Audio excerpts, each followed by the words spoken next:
દાદરા અને નગર હવેલીમાં કોંગ્રેસના નેતા પ્રભુ ટોકિયાએ આજે એક પ્રેસ કોન્ફરન્સનું આયોજન કર્યું હતું, જેમાં તેમણે વિવિધ મુદ્દાઓ પર ચર્ચા કરી હતી અને વિકાસના નામે જૂના વડ અને પીપળના વૃક્ષોને કાપવામાં આવે છે. પ્રભુ ટોકિયાએ કોંગ્રેસના અન્ય આગેવાનો સાથે પણ લોકોના મકાનો અને દુકાનો પહોળા કરવા અને અન્ય જાહેર હિતના પ્રશ્નોમાં ભાગ લીધો હતો, જેમની હાજરીમાં આજની પ્રેસ કોન્ફરન્સ યોજાઈ હતી. પ્રભુ ટોકિયાએ પ્રેસ કોન્ફરન્સમાં જણાવ્યું હતું કે એક તરફ ભાજપ અને વહીવટીતંત્ર દ્વારા માતાના નામે એક વૃક્ષ વાવવાનું અભિયાન ચલાવવામાં આવી રહ્યું છે, તો બીજી તરફ વિકાસના નામે હજારો વૃક્ષો કાપવામાં આવી રહ્યા છે.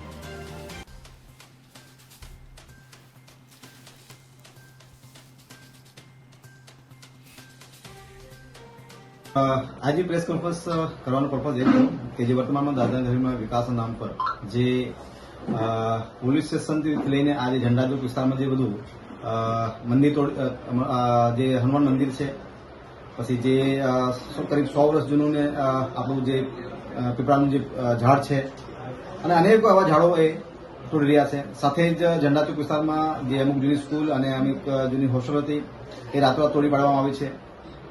તો આજની પ્રેસ કોન્ફરન્સ કરવાનો પર્પઝ એ છે કે ભાઈ આ જે બધા જે પ્રોજેક્ટો રાતોરાત શરૂ કરવાની શરૂઆત કરી છે, શું આ પ્રશાસને દાદરા જનપ્રતિનિધિઓ સાથે ચર્ચા વિચારણા કરીને આ બધું કાર્ય કર્યું છે?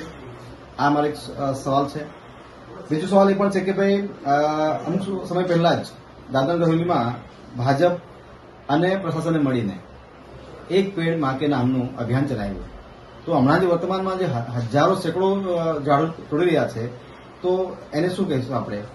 શું ફક્ત એક પેડ માં કે નામ જે અભિયાન ચલાવ્યું હતું એ શું ફક્ત ખાલી દેખાવો હતો?